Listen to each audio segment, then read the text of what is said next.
Welcome back. We're going to discuss the Capitals twice today. So if you're a Capitals fan, I got good news. The best of the Washington Capitals video I'm going to be making today.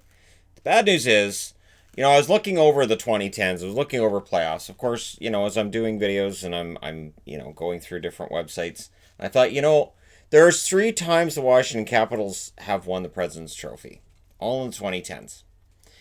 And yes, I count the 09-10 season as being in the 2010s. I know. There's the decade thing. There's the dividing. People really don't care. So 2010, 2016, 2017, they win the President's Trophy. And the President's Trophy curse is really more of a Capitals Canucks curse, really, when you look at it. And we can do a video on the President's Trophy curse, no problem. I've done videos on it before. And really it's more of a sign that we're in a time of great parity in the NHL. And or there's certain organizations that just fall short. And the Washington Capitals, they fell short regularly until 2018, and then it worked. Now, you'll notice the 2018 season isn't on the board because they didn't win the President's Trophy. And after the 16-17 season, I even said, maybe they'll pace themselves better and they'll have a better chance. And nobody took them in 2018 to win the Stanley Cup before the playoffs started, and then they won it. Okay, some Capitals fans would have taken him, but we would have looked at them and said, you're delusional. Now, the interesting thing about these teams is it's not a matter of teams not getting the President's Trophy by destroying everybody, because that's kind of what the Capitals did all 3 seasons. So 09-10, 54, 15, and 13. They lose 15 games in regulation. 2015-16, 56, 18, and 8. And then 2016-17, 55, 19, and 8. Almost the exact same record. And then you get into the playoffs. They lost round 1 against Yaroslav Halak in 2010 in 7. The Montreal Canadiens. Montreal was basically watching Halak steal it. Then 2016, they lose round 2 and 6 against the Pittsburgh Penguins. And then in 2017, they lost round 2 and 7 against the Penguins, which is why when 2018 rolled around, I went, they're going to lose to the Penguins in round 2 again. Cool. Because it looked like that's what was going to happen until magic happened. And that series in 2018 was different, and I could do a video on that as well about how that series was different, and there were Penguins fans at the time that said, you're just desperate. This series isn't any different. They're still going to lose. And then they didn't. So to get over that hump, it's interesting because this is a team that was pretty dominant all 3 seasons. So 2009, 2010, 318 goals, which was first in the NHL. 233 goals against, which was 16th. The 2015-2016 team, they also won the President's Trophy, 252 goals, which was second. 193 goals against, which was second. So very dominant both ends of the ice. 2016-2017, 263 goals for third overall, and 182 goals against, which was first. So under Barry Trotz, very, very defensively sound teams. Then they win the Stanley Cup in 2018, and Trotz says, can I have money? And they say no, and he goes, all right, I'm going to New York. Now, when we look at the scoring, it gets really interesting here. And when we look at the goaltending, it gets interesting as well. So scoring-wise, Ovechkin leads them in scoring in 2009-2010, as one might expect. 50 goals, 59 assists, 109 points. One of his best seasons. 33 goals, 68 assists for Backstrom, 101 points. Semin, 40 goals, 44 assists, 84 points. And it is easy to forget that Alexander Semin was actually a pretty good forward for a while there. And he would have these comebacks and look like he was motivated and he was going to get a lot better, and then it just wouldn't happen. Now, Mike Green, 19 goals, 57 assists, 76 points for him on the blue line. And again, it looks pretty darn good. Now in net, Jose Theodore, 37-7. 30 wins, 7 regulation losses, and 7 overtime or shootout losses. Jose Theodore had a good run there.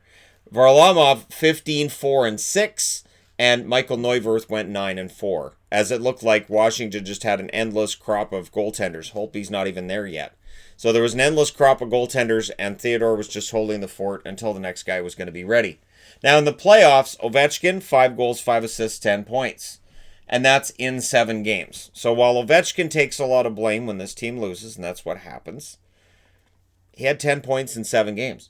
Backstrom, 5 goals, 4 assists. Mike Knuble had 2 goals, 4 assists. And Eric Fair had 3 goals, 1 assist, 4 points. In net, Varlamov ends up taking over. He's 3-3.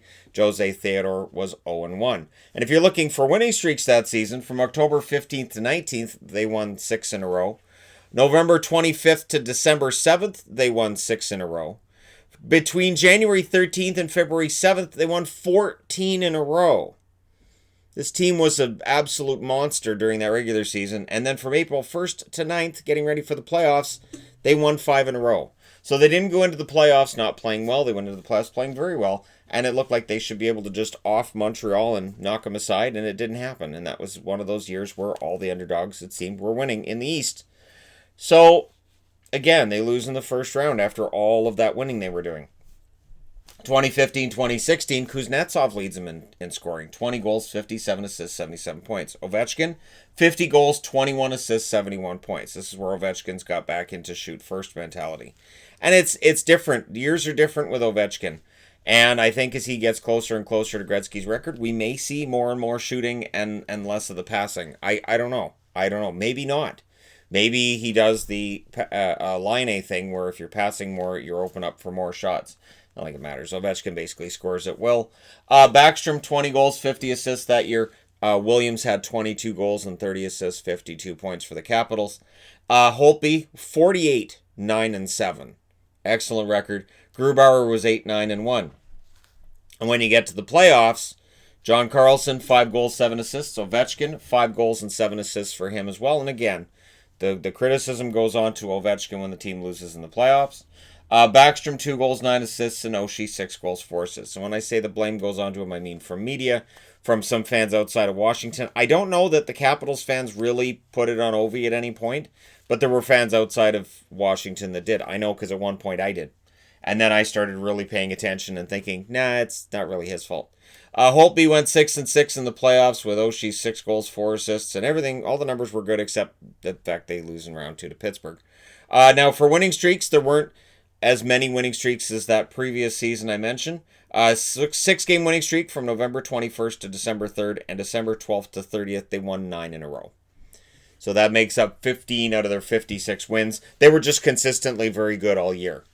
2016-2017, when they win that third President's Trophy, Backstrom leads him in points, 23 goals, 63 assists, 86 points. So it's not the same person leading him in points any of those seasons, but Backstrom second, third, and first. Ovechkin, 33 goals, 36 assists, 69 points. And people talking about, hey, Ovi's playing better overall. The goals aren't there like we usually see him, but he's playing better overall. This is a playoff Ovi that we're seeing. This is going to be good. And then Kuznetsov, 19 goals, 40 assists, 59 points. Johansson, who now goes by Johansson, 24 goals, 34 assists, 58 points. I swear it was Johansson when he was in Washington. Holtby, 42, 13-6, and Grubauer's numbers, 13, 6-2, so his record gets better from year to year. In the playoffs, Backstrom's the leading scorer, 6 goals, 7 assists. Oshie, 4 goals, 8 assists. Kuznetsov, 5 goals, 5 assists. Williams, 3 goals, 6 assists. And notable by his absence is Ovechkin, as there was a lot of frustration for Ovechkin in those playoffs. And there was a lot of talk about his ongoing frustrations, and definitely comments coming out of 2017 about whether or not he was ever going to win one. And I was chiming in at that as well. While I was saying it wasn't really his fault, he might never win one. But yeah, the Capitals don't look like they're ever going to win anything. Holtby was 7-6 in the playoffs. Holtby's really been their playoff goaltender. This is where it's going to get interesting for the Capitals in their future, because if they decide, yeah, okay, we're going to go with Samsonov, this would be a departure from a guy in Holtby that's been the backbone of that net for about a half a decade. Now, December 5th to 16th, the team won 6 in a row. December 31st through January 15th, they won 9 in a row.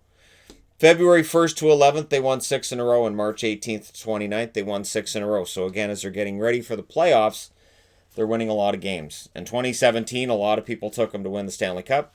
I took them to win the Stanley Cup by the time the playoffs rolled around. And I had taken them before the season started, and I regretted it. When they won the President's Trophy, I knew. I thought they're not... Because one thing that was said by myself, and I'm sure there are others saying it as well, is it always kind of felt like during all three of these seasons, like the Capitals were giving everything they had in every regular season game.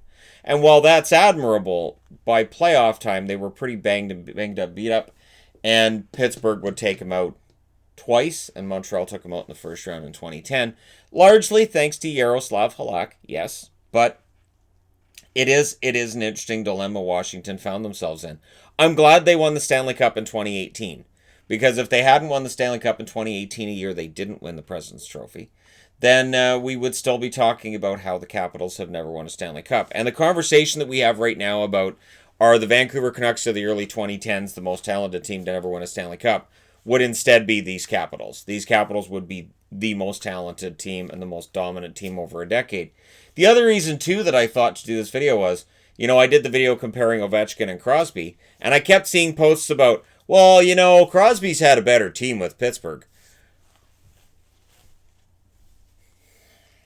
I don't understand that conversation. I kept seeing it, and I kept thinking, have people not been paying attention to the fact that the Capitals during the regular season have been fantastic? So the idea that Ovechkin hasn't played for really good teams in Washington is just simply false. It's absolutely false. So I thought this would be an interesting thing to look at, put all three on the board.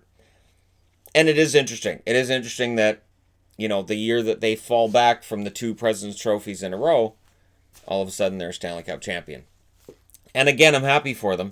But that's a year that's not even on this board, and they were pretty good that year as well. So when that whole conversation comes up, I always find it interesting, the arguments that take place out of that, and especially the Capitals aren't as good as the Penguins. Not in the postseason, no. But in the regular season, they've been pretty darn good. So anyways, there you go. Let me know your thoughts in the comment section below as always. Don't forget to hit like and subscribe if you're browsing your way through, you just happen upon this video. And like I said, I will be discussing the Capitals again today in the best of the Capitals. So if you're a Capitals fan and this has made you kind of feel like, well, that sucks. It sounds like Shannon hates the Capitals. Are you kidding me? I was so mad when Pittsburgh beat him in 2017. 2016, I could kind of handle because, I was kind of happy for Pittsburgh. But by the time 2017 rolled around, I'm like, all right, that's enough winning for Pittsburgh. Somebody else has got to win it. And then Pittsburgh won it again. And then in 2018, I was terrified they were going to win it again. But then the Capitals came through. So there you go. Thank you guys so much for all your support. And I will talk to you again soon.